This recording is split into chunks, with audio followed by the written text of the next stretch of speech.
Morning friends, स्वागत है आपका शिक्षा क्लासेस पर। दोस्तों, करंट अफेयर्स की क्लास को कंटिन्यू करते हैं।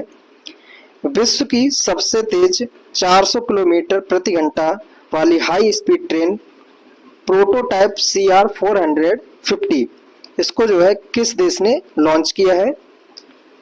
तो चीन के द्वारा जो है इसको लॉन्च किया गया है। तो इसका सही आंसर है ऑप्शन नंबर बी। चीन ने अभी हाल ही में 400 किलोमीटर प्रति घंटा वाली हाई स्पीड ट्रेन, जिसका क्या कहते हैं, प्रोटोटाइप है CR450, इसको लॉन्च किया है। बात करें चीन की, तो भारत और चीन के बीच में एक सीमा रेखा है जिसे बोलते हैं मैक मोहन सीमा रेखा है। और बात करें चीन में जो है एशिया की सबसे बड़ी नदी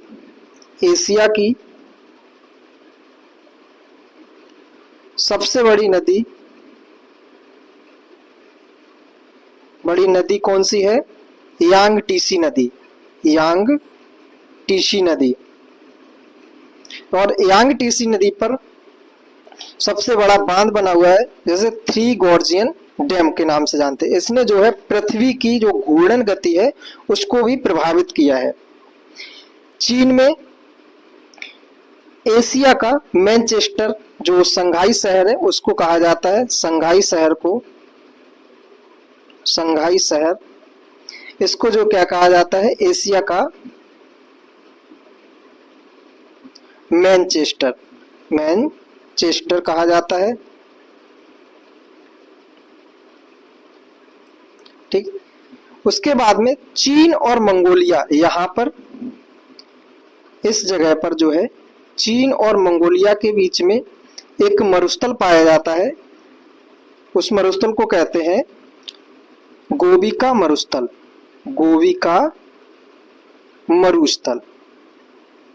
ठीक है। उसके बाद में यहाँ पर एक और मरुस्थल पाया जाता है चीन के अंदर, टकला मैदान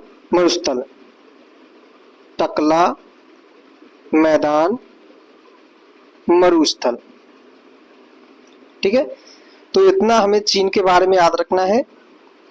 भारत और चीन के बीच में मैकमोहन रेखा है। चीन का एक शहर है संघाई, ये यहाँ पे संघाई शहर है, जिसे एशिया का मैनचेस्टर कहते हैं। ठीक है। चीन में एक नदी बहती है यांगटीसी नदी, और उस नदी को जो है एशिया की सबसे बड़ी नदी कहते हैं। ठीक है। इतना चीन के बारे में याद रखना है। देखिए, करंट अफेयर्स तो देख ही रहे हैं, उसके साथ में स्टैटिक को भी देख लेंगे तो काफी ज्यादा महत्वपूर्ण रहेगा। अगला क्वेश्चन है, इसरो ने पहले स्पेस डॉकिंग मिशन स्पेसडेक्स को किस रॉकेट से लॉन्च किया है? तो भारत की स्पेस एजेंसी है इसरो, इसके द्वारा पहला स्पेस डॉकिंग मिशन स्पेसडेक्स को किस रॉकेट के द्वारा लॉन्च किया गया है? तो PSLV C60 के द्वारा। ऑप्शन सी इसका सही है। पोलर सैटेलाइट लॉन्चिंग व्हीकल 60 यानी C60 के द्वारा जो है स्पेस डॉकिंग मिशन है स्पेसडेक्स, इसको लॉन्च किया गया है। अब बात करें इसरो की, तो इसरो की स्थापना जो है 1969 को इसरो की स्थापना हुई। इसका हेड क्वार्टर जो है बंगलुरु में है। कहाँ पे है? बंगलुरु। और इसके वर्तमान में अगर हेड पूछे जाए कौन है, तो जो इनका 2025 में ही अपॉइंटमेंट हुआ है। वर्तमान में हेड अध्यक्ष कौन है? तो NV नारायण, मतलब बी नारायण है।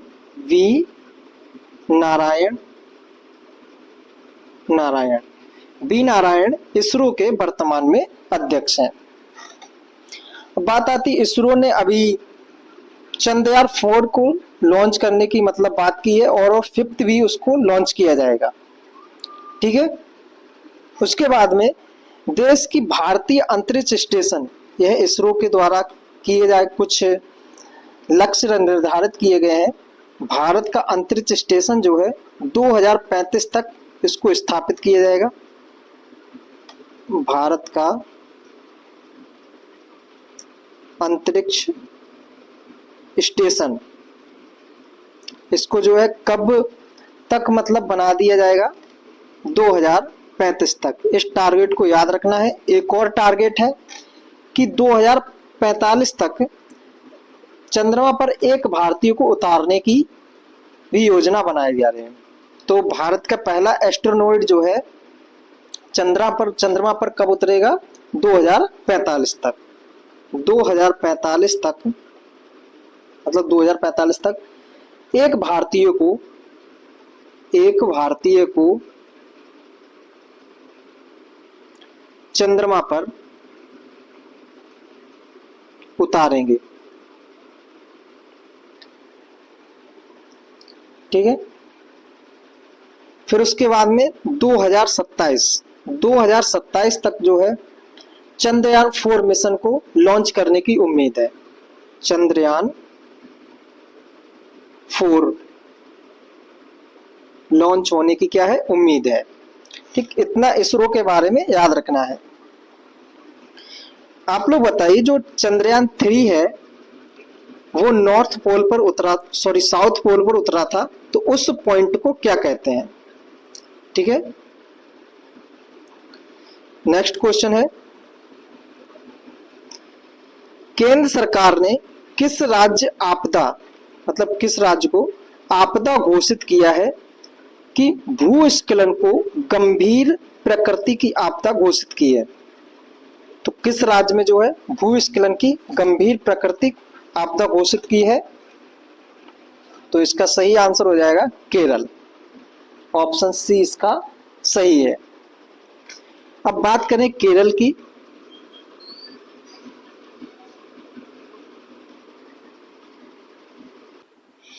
केरल की बात करें तो यहां पर क्या है? हमारा केरल है।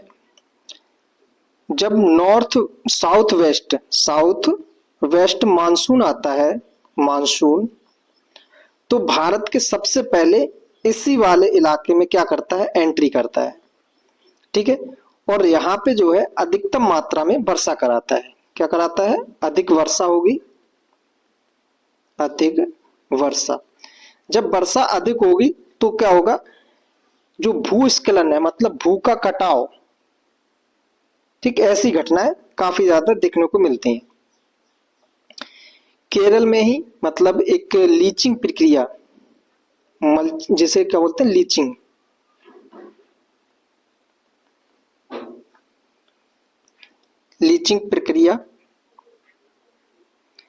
प्रक्रिया क्या है?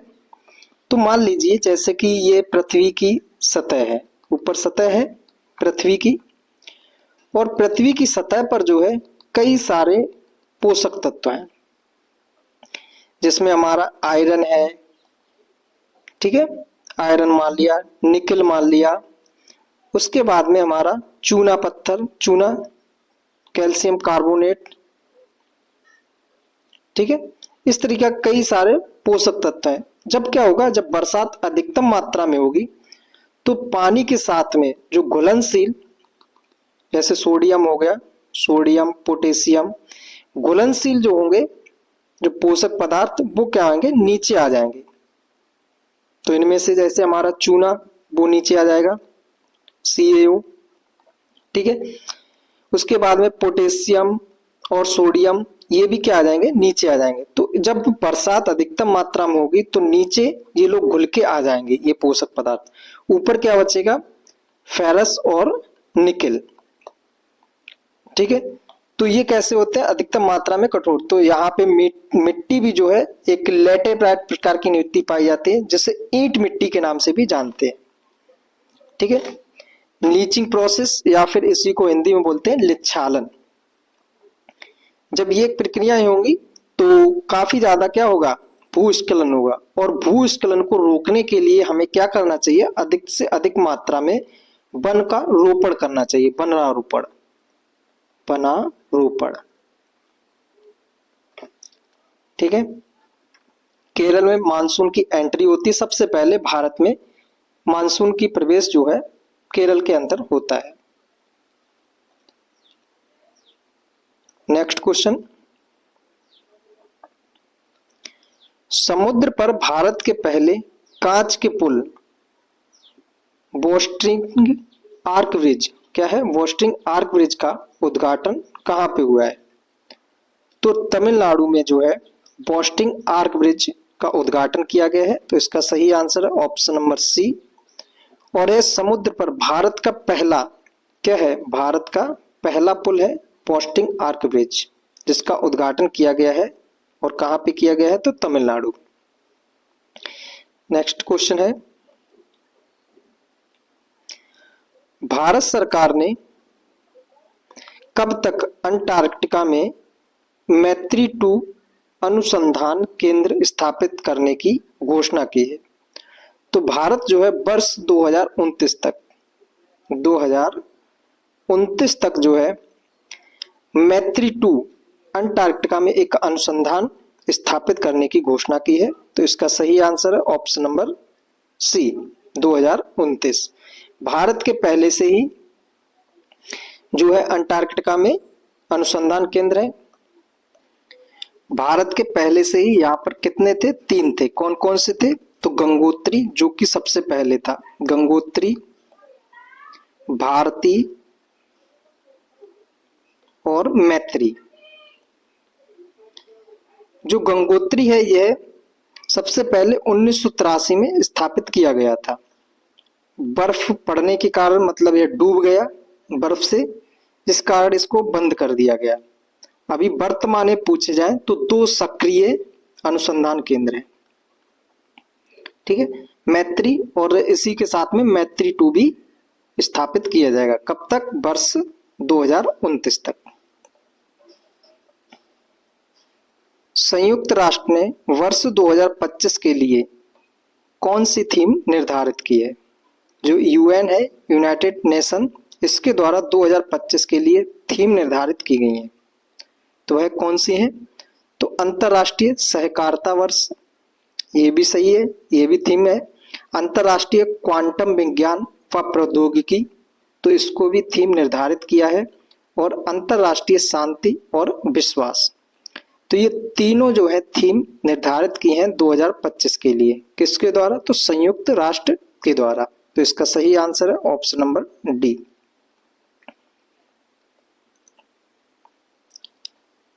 विश्व का पहला ऊर्जा साक्षर शहर बनने के लिए जलवायु मिशन किस शहर ने शुरू किया है? तो जो है इंदौर के द्वारा जलवायु मिशन शुरू किया गया है और यह विश्व का पहला ऊर्जा साक्षर शहर बन गया है। तो इसका सही आंसर है option number B, Indore. Next question है, 33वां संतोष ट्रॉफी का खिताब किसने जीता है? जो संतोष ट्रॉफी है इसका खिताब 33वां खिताब किसके द्वारा जीता गया है? केरल, बंगाल, मुंबई या फिर दिल्ली? तो बंगाल के द्वारा जो है 33वां संतोष ट्रॉफी का खिताब जीता गया है। तो इसका सही आंसर है ऑप्शन नंबर बी, बंगाल।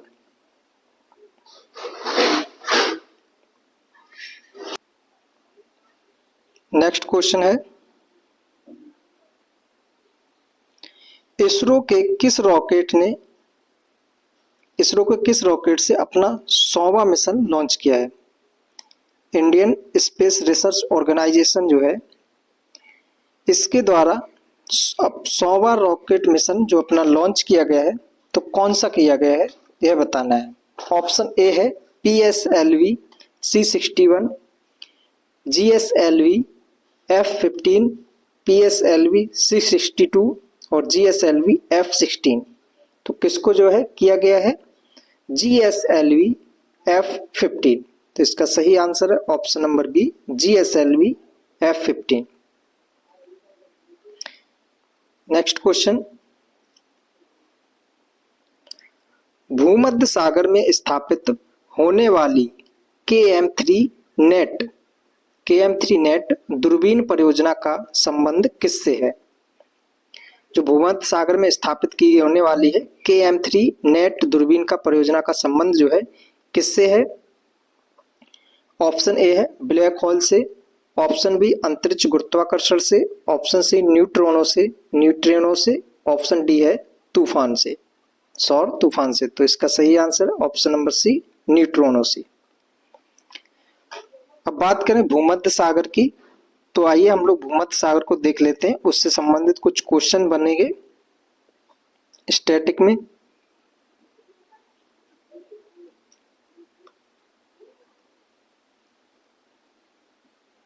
एक सेकंड आप लोग बना के रखिएगा, धैर्य। ठीक है, रफली हम लोगों ने बना लिया है। ये रहा हमारा क्या, भूमध्य सागर। भूमध्य सागर। और ये हमारा क्या है, इटली। यूरोप महाद्वीप है, ये अफ्रीका महाद्वीप। ठीक है, तो भूमध्य सागर की कुंजी किससे कहा जाता है, कुछ क्वेश्चन बनते हैं उनको देख लेते हैं। जैसे भूमध्य सागर की कुंजी, भूमध्य सागर की कुंजी। भूमध्य सागर की कुंजी जो है, यहाँ पे एक जल संधि है, तो उस जल संधि को क्या कहते हैं, जिब्राल्टर जल संधि। जिब्राल्टर जल संधि। जिब्राल्टर जल संधि को भूमध्य सागर की कुंजी कहा जाता है। दूसरा क्वेश्चन बन सकता है यहां से, भूमध्य सागर का प्रकाश स्तंभ। भूमध्य सागर का प्रकाश स्तंभ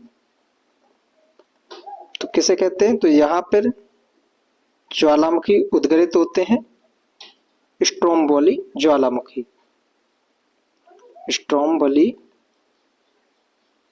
ज्वालामुखी, इसी को जो है भूमध्य सागर का प्रकाश स्तंभ कहते हैं।